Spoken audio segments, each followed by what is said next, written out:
اوعى تشوف الفيديو ده لو بتحب الناس تبص في الموبايل. ولع دلوقتي يا ابني، اشوفك تولع دلوقتي. كل مرة قاعد في كافيه في مترو في أي مكان عام تلاقي كل مركز معاكوا في موبايلك. الحل سكرينة فامي 360 درجة من براند توصر وش وظهر. حياتي بقت أجمل بكتير، أنا حسيت فعلا بالتغيير. يعني اللي جنبك لا يبين مش هيشوف حاجة. مؤاخذة نجم مش انت. السكرينة مصنوع من الإزاز المرن اللي بيستحمل. كمان 360 درجة فامي، بمعنى إنها من فوق ومن تحت ومن اليمين ومن الشمال، فامي من كل الزوايا. وبتيجي بلزق زيت وانتي ستاتيك تركبها في ثواني ومش بتلم تراب وانت بتركبها. والباكت محترم شيك جدا.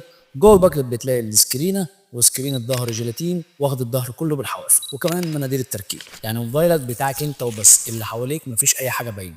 ولو عجبك الفيديو دوس لايك واكتب لي كومنت ايه اكتر مكان بتحب تستخدم في موبايلك، وما تنساش تتابعني علشان الجامد اللي جاي.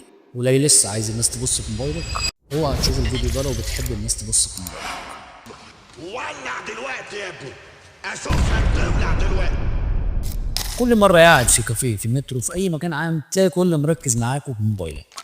الحل سكرينة فامي 360 درجة من براند توصر وش وظهر. حياتي بقت أجمل بكتير، أنا حسيت فعلا بالتغيير.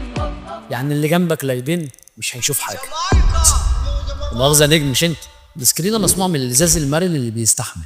كمان 360 درجة فامي، بمعنى إنها من فوق ومن تحت ومن اليمين ومن الشمال، فامي من كل الزوايا. وبتيجي بلزق زيت وانتي ستاتيك تركبها في ثواني ومش بتلم تراب وانت بتركبها. والباكت محترم شيك جدا.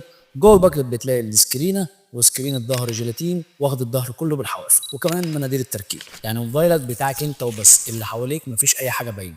ولو عجبك الفيديو دوس لايك واكتب لي كومنت ايه اكتر مكان بتحب تستخدم في موبايلك، وما تنساش تتابعني علشان الجامد اللي جاي.